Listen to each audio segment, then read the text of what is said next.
So today we are talking with Ming about cultural similarities and differences. We grew up in a completely different cultures, and I'm just curious about your experience. Okay. So I'm first generation Chinese Malaysian, born in the UK. Um, but a few months old, I got sent away to Malaysia to stay there for about a year before I came back to the UK. And other than that, I have spent about 3 years living and working in Geneva in my, I think it was about my late 20s, Mm-hmm. 30s.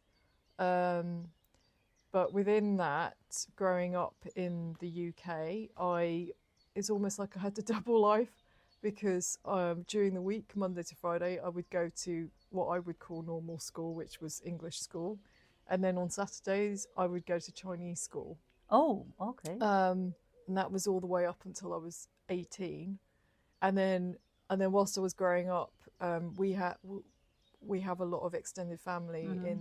in Malaysia, so whenever my parents could afford it, we would go back and visit families. Mm-hmm. So there was like another life there that was very different to the life in the UK. I can imagine. Yeah, very different with so many relatives and only us in the UK. So, um, and I think my family are something like fifth or sixth generation, um, born in Malaysia but originally from southern China. Mm-hmm. So So it seems like you are carrying a lot of like different cultures in you, like China, Malaysia, and then now UK, and yeah, also living in Geneva and being in yeah, there. So it's like it's a yeah, kind of like a you could it's a kind of a cocktail. yeah. Although I have got like one friend in particular who's got a really big cocktail as well. So, but before we go on to that, I'm also curious about your heritage. Well, I am straight Polish. I was born in communist times in Poland in the 70s and 80s. I grew up in Warsaw and spent all my life in Poland up to 20. In my late 20s, I left Poland and lived in Cyprus for a year. Mm. Came back, and then 20 years later, 15 years later, I moved to UK for 5 years. So I had also the Mm-hmm. possibility to live in UK. And so I grew up in a very kind of Polish tradition. I didn't have any family that was living abroad, or in the communist times. That was also very interesting. That there was very difficult to get the passport. It was very difficult to travel abroad. You had to be like lucky to have contacts with Mm. abroad. I mean, I had an uncle who sometimes was sending me some dollars, and it was like a big thing for me. But yeah, I grew up in Polish culture and Polish family. Well, it's interesting as although you've grown up in 100% Polish culture, and I'm recognizing that I don't know, you know, everything about Polish history and culture, but it's interesting though that you have lived a life that has gone through communist times and post-communist times Yeah. into greater Oh freedom my God. and the interesting effect Yeah, it's had. it's like when I see my life in the communist times versus my life now, it's like two different Mm, lives. It's like anyone who is around age of 45, 50, 60, they can completely say that like it's it's different. so how have you, what's the difference been like for you as a woman? Well, First of all, it's quite interesting. I was reading the book. We were talking already that I read this book about the women in beginning of 20th century, just before the communism in 20s. It was 80% of lack of education in the women in villages. So I was lucky enough to have, and my mom as well, to have university degree. And communism, it was kind of something very not easy, but if you were clever, the universities were for free. They are still the main ones, but there was no other ones. It was like for free. And also, like the main difference it was that I had oranges only Christmas, and I didn't know the taste of Mars bar or Snickers till I was 16. Right. Coca-Cola was sometimes you could buy in something called Pevex. It's like a place where you could buy goods from the West in dollars. You were queuing in the morning for meat or for you had coupons in 80s. There was coupons for food, so you could buy X amount of meat or X amount of sugar. Now you are going to the shop and you can just buy whatever you want to. And also, I think for women, especially for women, it was they had to brace themselves and start after the Second World War, just help men and help everyone to rebuild Poland. And also in what I gathered from the time in 20s and 30s, women were a kind of free labor. Right. So if we were talking about that, if the man had a female offspring, it was kind of, oh my god, I will have to find a good man for them, because there was no value. She could, or she could be a good worker in the field and at home. And I still remember my granny was very much praising me for being very clever at how I clean, how I work in the house. So it was really important. Oh, so praising you on the skills for being a good wife? Yeah, Right. yeah, a good household bearer. So, but also she was pushing me very far to have the university degree and to be independent. That went a bit too far. It went too far. Yeah, because the independence and being strong woman, it's very popular, I believe, in the women in, around my age, Polish women, that we call them siłaczka. It's a strong woman who can do it. So there's no complaining, face on, like we can do it. Oh, so that's what you mean by too far. It's almost like there's like a rigidity and strength, but you can't be vulnerable, or you can't say, oh, I'm struggling, I need some help, or just ask for help anyway. Yeah. Okay, so it sounds like there's a bit of pushing through and just like, I'm going to get on with this. Yeah, there's like, and bless our parents were surviving after the Second World War. Their parents surviving the war, so they didn't have this emotional idea how to like emotionally connect with their children.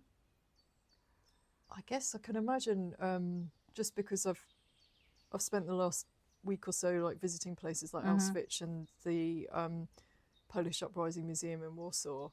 I can imagine though that under those kind of circumstances during war, actually feeling is probably dangerous. Yeah, absolutely. Feeling and emotions and sensations in Like it's like we are not going over there because Right. it's too dangerous. You need to brace yourself. You need to be strong and go on with life. And how Right. was it for you? I was just going to ask you actually, just Okay. quick. So, do you think that there's remnants? Those bits are still hanging around, as you know, in the I guess the ether of Polish women today. Yeah, absolutely. Yeah. Yeah, I would say that we need to brace ourselves. We need to fight for our survival, and it's a survival mode. We are in fight or flight. So it's an overhang from the Yeah, early day because from war. if you can imagine that it's like first we had two wars. There was a Mm, partition that yeah. Poland disappeared. Then after the Second World War, there was a communism. So you had to survive as well. You need to work hard and you know have this concept of kombinować, like figure out Mm-hmm. how to work, how to survive when there was everything was in it wasn't enough. Mm-hmm. So you needed to find a way how to trade some stuff, Yeah. or to find someone who knows someone to get a better food for your baby. So there was no place for feeling. And I guess actually I didn't appreciate Mm-hmm. that Poland was betrayed Mm-hmm. twice, once by the Brits and once Mm-hmm. uh, by the by the Soviet Mm. Union during the Second World War. So I can imagine that. I mean, I'm just imagining that that's a betrayal on a country level. I'm just Mm-hmm. wondering, like, how would that have fed into, yeah, to the feelings on Yeah, a absolutely. personal You know, level? it's a kind of generational trauma that is like kind of carrying over and over Mm, from generation, where there is again no space for felt sensations, no space for yeah. feelings, no space for emotions, because if we open up this big box of emotions, it will flood and we will collapse, Yeah. and we need to survive. Yeah. Yeah. Because I'm just remembering and I'm actually feeling the energy Uh huh. rising up the back of my throat. And it's just reminding me of how I was feeling when I was visiting Mm. Auschwitz and the Polish Uprising Museum. And I was feeling this energy rising in Mm. me in the back of my throat and sometimes feeling like I wanted to throw up but not, and it was this feeling of Yeah. disgust. Yeah. So I Yeah. can imagine, like, if that's already causing those kind of feelings in me now, I can't imagine what it would be like It's then. given through, and you know, you work with the biology, Yeah. and so you know that certain things can be given from generation into Yeah. generation on the cellular level. So, and also knowing what I know, that my granny being pregnant with my mom in the during the Second World War, my mom already had an egg from which I Yeah. was born. So Yeah. it means that I was in the Second World War. Yeah. Yeah. This is the most bizarre thing. Yeah. Yeah. Yeah. And um yeah, and I've kind of got a similar experience in my family, Yeah. because my dad's mother, so my paternal grandmother, she died when I was really young. She was the last generation of either family to Mm-hmm. still have bound feet, traditional Oh Chinese my God! custom. Really? Yeah, and um, yeah, and I think I recently read somewhere that they would try and aim to have feet that were, only what, seven Three. and a half centimeters long, because they were considered Yeah. beautiful. Yeah. But obviously, it meant that the feet were very deformed. But that was how you would get a good husband. One of the ways you would attract a good husband. But anyway, with her, she most of my life I thought she had 8 children, and then later in my a lot later in my when I in my adult years, I found out that she actually had 11 children, because three died before my father was born. So that would have actually happened during the Second World War, when Japan invaded many countries in Southeast Asia, including Penang, the island where my parents come from. And I don't know fully what exactly happened on the island, but I can imagine that perhaps the wartime experiences might have caused the 3 children to die. I don't know. I would need to look into that some more. But when you talked about like holding back emotions, I can imagine that if it happened during then, I can imagine that I mean, with 8, 11 children, you haven't got time to No. or the capacity to grieve or whatever, because you're just looking after all these other children. And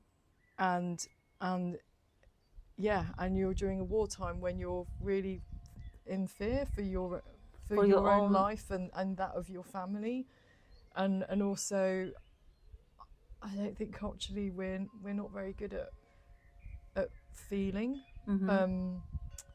I mean, that's a big generalisation, but I can only say that based on my experiences and maybe what I see generally. I with other people this in my culture, but I think generally we're not very good at feeling, particularly when there are emotions like anger.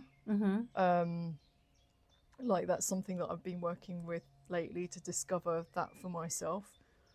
We're not very good at feeling or expressing anger. I'm curious because you are talking about the anger. Do you remember any of the sayings in your family that was around anger, or it was just generally repressed? It's just generally repressed. I think because you pick things up, don't you? As a child, you pick things up from a big resonance. And again, I'm not pointing the finger and blaming anyone, but I think generally you pick things up. But also, if I think about how one thing that a lot of people know about is that, I think generally Southeast Asian cultures, including Chinese, or say Japanese, were very obedient. And I know I talked about it with you recently, that some memories came up for me about how I was very strictly disciplined as a child. And again, I'm not pointing the finger, but just noticing, it's so funny, like, I thought I had all my shit sorted, and then suddenly recently I was like, oh no, I'm still under the influence of feeling like I'm being controlled. And that's as a result of very strict discipline as a child, which in English, there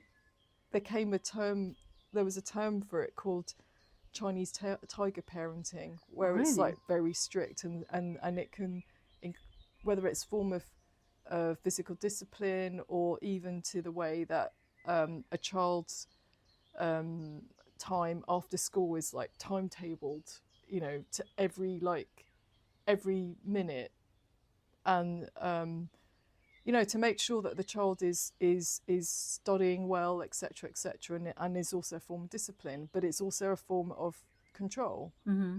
It's really interesting what you shared about the control, because it just really kind of flare up the memory of the fact that communism was about control.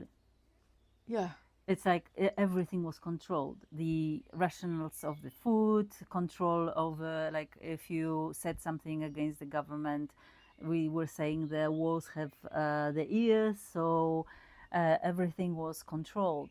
So I'm not surprised that for our own good, my parents were especially my dad, there was a lot of control over me and physical punishment, just to be obedient, because then you need to be obedient towards the authority. Yeah, and it's the most effective way of doing it, right? Without even having to choose any laws, because the people of your country doing it for you. And on the one hand, I can understand, I have wondered, like, if you've got a country the size of China with that number of people, how on earth do you govern?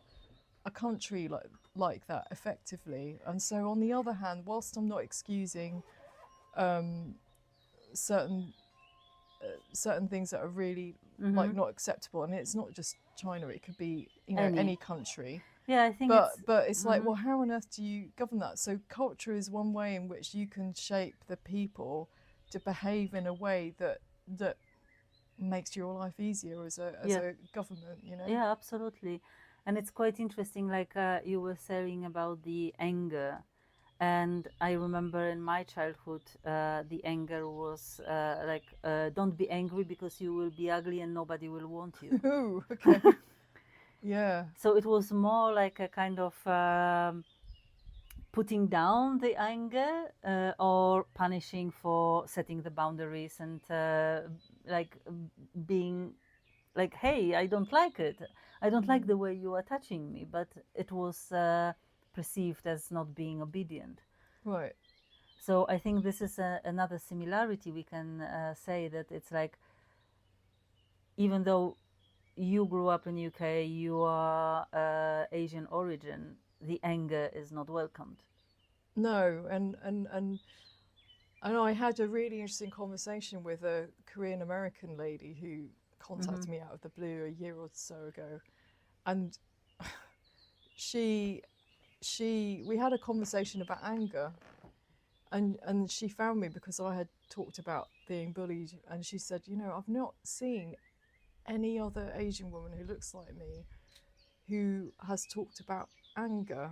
And I have to be clear, I wasn't necessarily talking about anger, but she said, there's nobody that looks like me who talks or expresses their anger, and the only women that I've seen that are very good at doing that are black women. So she was really interested in and was talking to them and reading up about it, and I found it really interesting, and that was basically the start of my exploration with anger, because like you said, it is also about boundaries, and I think that bit is very interesting because we tend in Southeast Asia we tend to come from a collective culture, and there is this thing about always putting others before yourself, and so yeah, I mean, I'm learning through my own, sometimes my own mistakes, that I can do that at the expense of myself, which I have done loads of times. But on the other hand, I can see that the positive is that you're more like, it does mean that we are considerate of each others. other, but sometimes it can be at the expense of yourself. So it's really interesting. How do you find that balance of not, like, still being considerate of other people but not losing yourself? I was listening to the really interesting chat with with Stephen Kessler, who wrote the book about 5 personality types. That before, and in some cultures, this is how it is. You put the good of others in front of your own good. And in communism, it was, we are building the Poland. We are, it's for party. So it was also forget about, and everything was unified. Like, the way I dress up at school. It was other things that were very kind of put into, oh, you need to fit in into certain certain way. But as you mentioned, it's great because there is a consideration towards others, but how not to lose yourself. Yeah. Because some of the nations or cultures, they promote this individuation so much that we are not considering that there are other people. So I think that having this beautiful background of being considerate towards others, but as well coming back to yourself and see where is my role within a big kind of big picture. So not losing connection with others, because we can't survive as a one human. I mean, we can, but it's quite not the way we should, in my opinion, live, because we are like we live in a, not communism, but in tribes. This is important. Yeah, and I find it really interesting because I feel like I'm straddling two worlds. I'm straddling the collective culture and I'm straddling the individualistic Mm-hmm. culture, and there's a tension within that. And I know that sometimes I would be, sometimes people in the collective culture can view Western society as being very selfish, and so if I then embrace more of that, that means by implication I'm being I can Yeah, be outed as being more selfish. So there is this and this is negativity. like this kind of Yeah, and so I have this this constant tension mm-hmm. between both. Um, and then coupled with that, there's also the challenge that of being the first generation immigrant. It's like, Mm-hmm. who am I? And then this who am I, and also sometimes like hanging on to certain bits of culture to not lose a sense of identity or Mm-hmm. and to belong. And Yeah, sometimes it can mean that I know that in the past sometimes I've held on to some of my cultural rules a bit too strongly. So for example, um, we have this like saying respect your elders, and yeah, I know that in the past I held on to it too tightly, but also I was given that as a rule. There's no, it doesn't say under which condition does this apply or does it not yeah. apply, blah blah blah. So, so I can give you an example. So in my working life, I've, I've, I've, I think the second time I was bullied, I, with the help of a coach, what transpired was that I was hanging on to this cultural rule too tightly, Mm-hmm. and that was causing me internal conflict because my so-called elders, so my manager and her manager, were basically bullying me. But but unconsciously I was hanging on to this because I was like, Yeah. oh, I've got to respect them. Because I've got to respect my Mm-hmm. elders. But it was causing me a lot of turmoil, Mm-hmm. and so I had to rewrite my code of conduct and change it, and it became an exploration about trust and respect and what's the Mm-hmm. relationship between the two, and what do I have as a minimum starting point, and then what is to be earned, you know. Yeah. Yeah. Yeah. Yeah. Yeah, So so it's like the biggest thing I can see in your life is to navigate this cultural pressure, individuation, and also where is this sweet point in between not fully give in to, like, let's say, this authority figures, but at the same time to respect them. And but it's quite interesting because I had the similar mhm, thing that it's in my childhood I was, because I grew up in a Catholic religion, even though it wasn't very strong in my household, but it was still, it's like respect your parents. So it means that I need to obey them. mm, So it's not about the respect, it is about the obeying them. So, and then under this it was brought a lot of abuse, because whatever I do, it's for your own good. And then I was meeting people on my path that were abusing the authority mm, because of, I am the elder, I am the one who knows, I am the one who is better. So in the same time I was kind of again also like you, navigating the where is the sweet point where I should follow because they are right and they have this maybe bigger knowledge and bigger wisdom as elders, but at the same time where they start bullying me. So mm, again, I see that there is a lot of similarities. yeah. So it's basically that there's already a starting point of, oh, the elders or those in authority or who are older, whatever, more experienced, that they know better. They're the expert. They know better than me. So then we just kind of give over our Yeah. inner authority, so to speak. And that's an overhang from childhood as well. Yeah, that's interesting. The other thing I was going to say is that also was a double whammy was that the other rule that we had was don't talk back. Oh yes. You had the same? Yes. Right. And that for me is like a double. So when you pair the two rules, like respect your elders and don't talk back, that's like a double gag. And I remember I used to get, I would get into trouble because if I tried to, if I thought, oh, I don't agree with their version of events, that's not right, or I felt that something was unjust, I wasn't allowed to present my side. So that then feeds into the not being able to establish my boundaries or even speak for myself. Yeah. And yeah, so then basically you end up being silenced. Yeah. And then yeah, and not being used to using your voice. Yeah. And I had very similar. It's like, Right. don't talk back.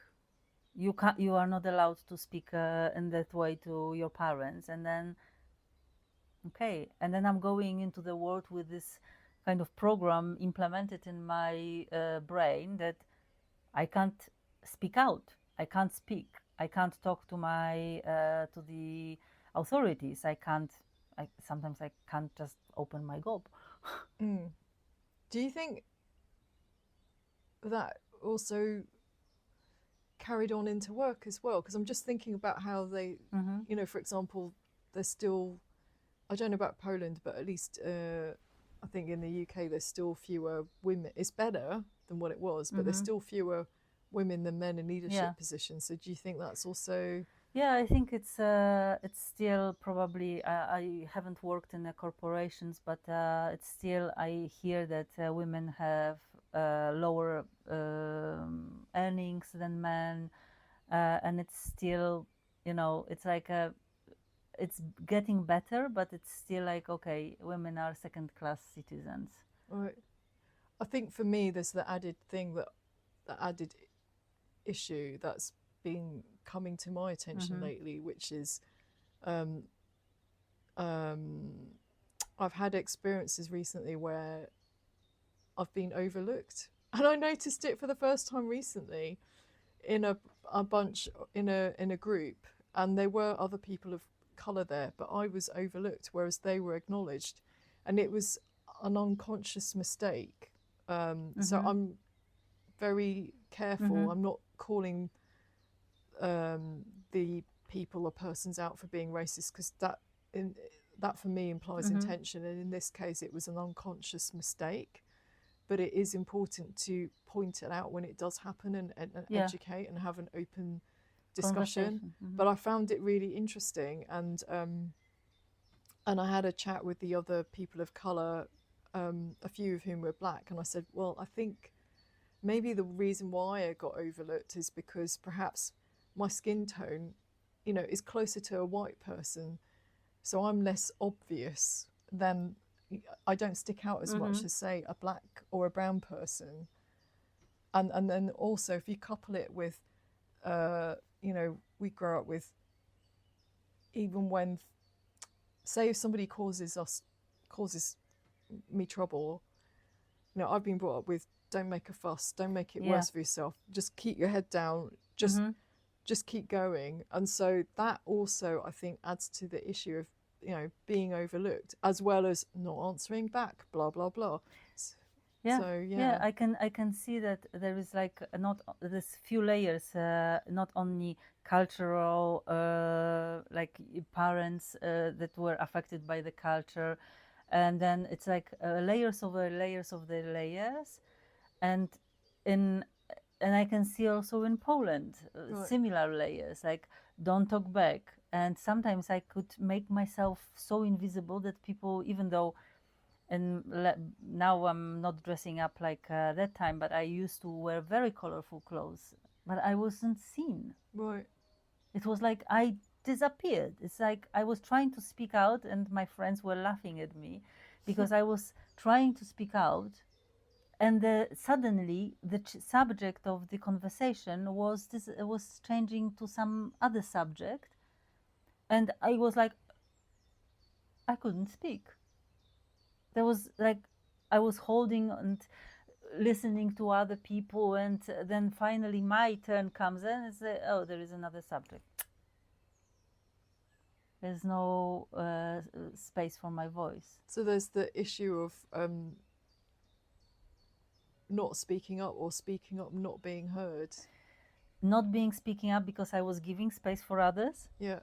And then, of course, again, on top of it, it was not being heard. Yeah. So I think that it's really curious, and for me, like, where is the way back? You know, how to solve this issue? Because you know, it's like I don't want to be silenced. I don't want to be, you know, being in the back of my car seat, in the back seat of my car, and I think that uncovering these things and talking about them and using our voices, and also coming back to body, to felt sensations, like what is right for me. Is it is it for good of the people, but am I abusing myself if I'm choosing the like you were sharing about where I'm choosing the other people and I'm forgetting about myself. So the sweet spot, to find the sweet spot, is more about coming back to the body, coming back to the felt sensation, and noticing how a certain decision feels. Yeah.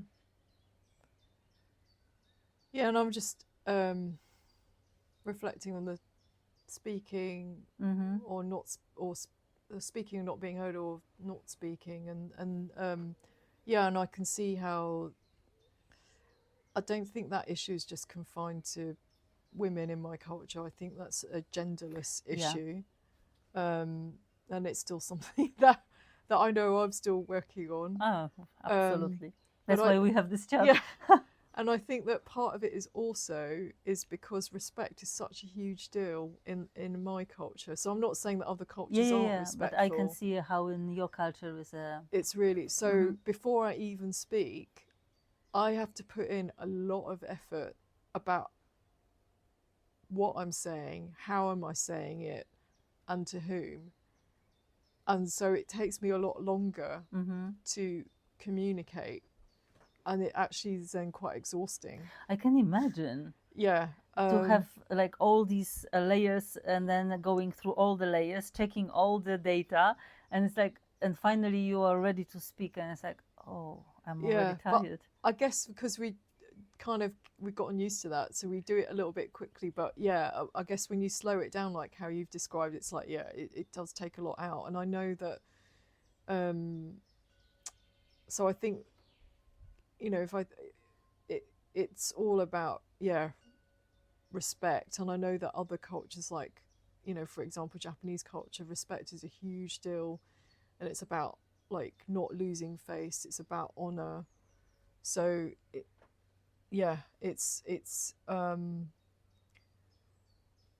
can just take so much mental brain power to do that, and that's even that's before you've even spoken. And I know that I was in a workshop recently, and there were other people of colour there, and they were actually envious of like a couple of white people there, because they said, you know, they're so good at they're so articulate, we envy how easy it is for them to speak, whereas we have to go through all these layers before we can even speak. And I hadn't really thought about it like that before, and I was like, yeah, I relate to that. Yeah, and you know, knowing how many layers I have to go through and adding your layers, I'm already tired. Well, it's even like, I was talking to somebody recently, and I said, oh, I'm thinking about writing some things on LinkedIn that are from a cultural perspective, but I said I'm a bit worried that if I write these things, are people going to think that I'm an angry person of color? Mm-hmm. And this colleague who is a white man, but he's very much into Japanese culture. He very thoughtful, and he said, "God, I'm just feeling a bit sad that you even have to say that you're even thinking about how Mm-hmm. you come across." I said, "Yeah, this is the kind of stuff that Yeah. uh, like I'm aware of pretty much all of the time." Yeah. But I didn't realize that until he said it, Mm-hmm. because it's just what I'm used to. Mm. Kind of summarizing the whole chat, that actually there is a lot of similarities and differences, and it's like for me it's a multi-layer thing.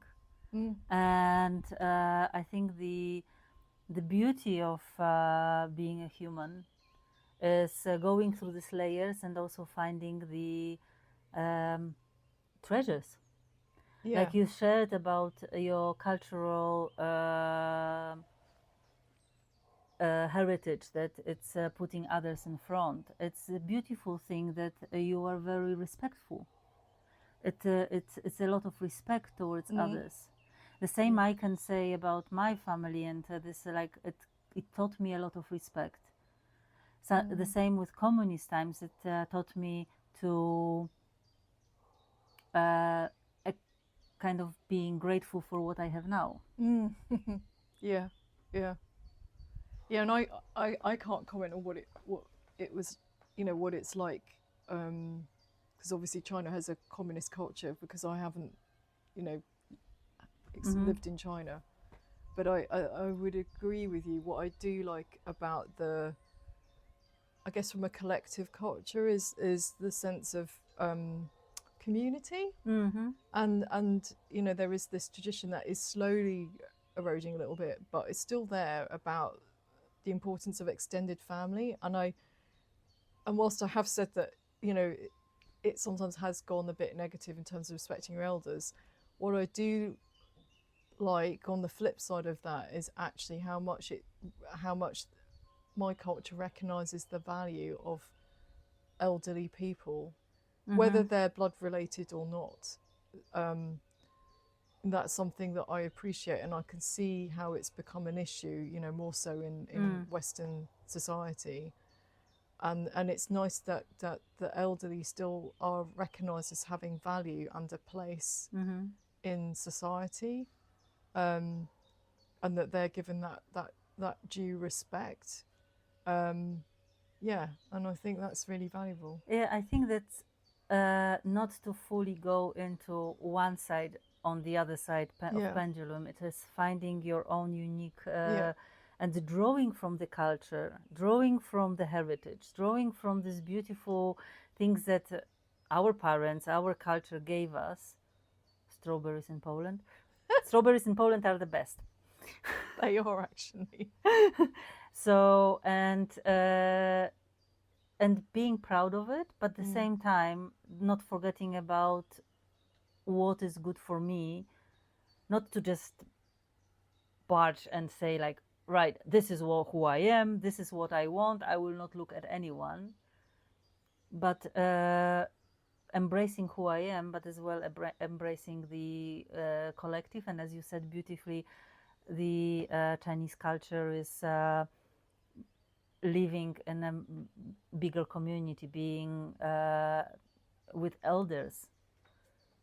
yeah, and and I think it's also the thoughtfulness I appreciate as well Mm-hmm.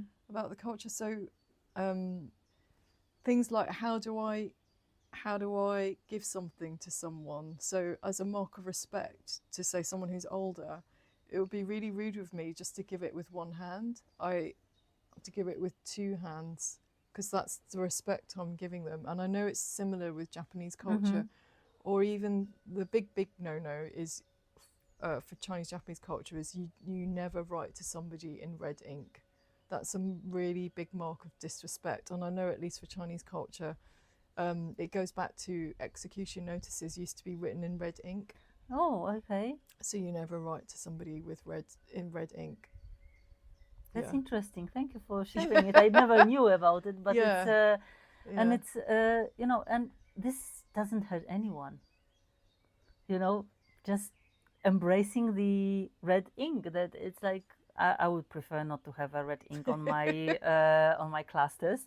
It yeah, was an execution note. Like no, it's D or yeah. A. But I also like it's not just about the considerateness; it's the care as well. So, Mm-hmm. so if for example, if we go out for a meal, and I'll maybe I'll pour water or tea for everybody before I serve myself, and I like it's like a reminder of me to be humble as well. Yeah, yeah, and I grew up in this similar. I don't know if it's in a all Polish Uh-huh. society, like in a whole Polish culture as well. But I can notice it. It's like serving first it's Hmm. to serve others, and then the last it would be. And it's I love it. I don't want to change it. I don't want to Yeah. change it. I really like this. It makes my heart smile that I Mm. can do something for others. Mm. Just not forget about myself. Yeah. Yeah. That's the if challenge. if you give everyone and then it's like, oh, there is not enough meal for me, so it's kind of finding this balance Yeah. and And equilibrium. and what's helped you to um yeah, find your voice, speak up more. I think what helped me is to do the little steps. It's not to straight away I will be speaking out, because I tried and it didn't Mm. work. But doing a little steps, like, okay, I feel like I don't have right to speak out right now. So maybe I will just say a Mm. sentence or a word and start changing and changing not only by doing, but as well on the energy level, like tapping into, like, actually, I have the right to speak, Mm. Yeah. and changing the mindset that, yeah, I have the right to speak, and then doing the small steps to really speak out, for example. I think you said a really important thing there, which is like, I have the right, I deserve to speak.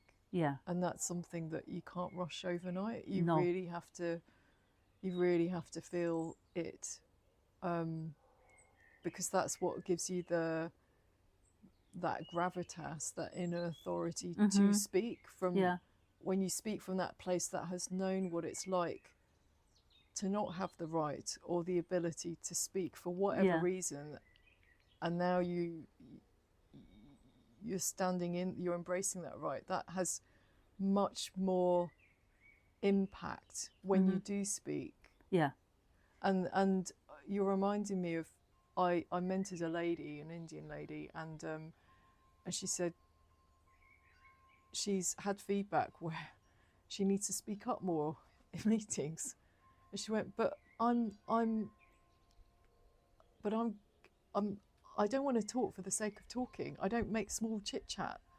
And I think that's also true certain cultures, and it's not just about women, but there are certain cultures where it's more inwardly reflective, and you don't just chat for the sake of chatting, and maybe it's mm-hmm, more of an introverted culture. yeah, And so I think that, again, the challenge of, perhaps working in a different culture to the one that the person to the one that I'm in or someone else is in, it's like, I think it's also being sensitive to that difference. mm-hmm, And it's not the case that just because someone isn't shouting a bit more, being loud or speaking more often, that actually they don't have authority. They do. They just express it in a in a different, different way, and they take their own time. And actually, maybe it's the case that it's the quieter ones that actually perhaps they have more authority, because by the very fact that they don't speak that often, yeah, actually, when they do speak, it means that they mm-hmm. really do have something that's valuable to say. Yeah, it actually reminded me of a friend of mine. she's an authority, and every time we are in social settings, she's sitting quietly and observing. But then when she opens her mouth and speaks out, it's like she's summarizing everything in one sentence, and everybody are like, oh, yeah. And quite funny, I was mentioning about the social settings where I kind of wasn't heard. When I started to change and working with inner authority, because what happens is, as a children, we are hearing all these sentences and all this kind of ideas how we have to behave, and then we internalize, and we start our inner authority behaves like our caregivers. So for me now, it's not to speak out to the authority, it's to speak out to my inner authority. Yeah. Because my inner authority is the loudest. My inner authority can put me down, can say whatever. And actually, when I start to work with my inner authority and say, like, hey, I can actually speak out, convince it, and slowly, slowly also noticing in my real life that, oh, actually, I was heard. Oh, actually, someone valued my words. And then it's like, to my inner authority, it's like, you see, actually, you're right. You can speak out. So when you say inner authority, do you mean like your inner voice or your Yeah. inner judge? Yeah, inner judge. I Right, could yeah. sit here with the Polish woman, and we could have the same Yeah. chat, Yeah. because, and also there will be similarities and the differences, Yeah. because each of us is different. And same at the same time. Yeah. Yeah. Yeah. Yeah. Okay. Yeah. Thank you, Ming. Thank you. We really enjoyed this chat. Me too. Thank you so much. Yeah. Thank you, everyone.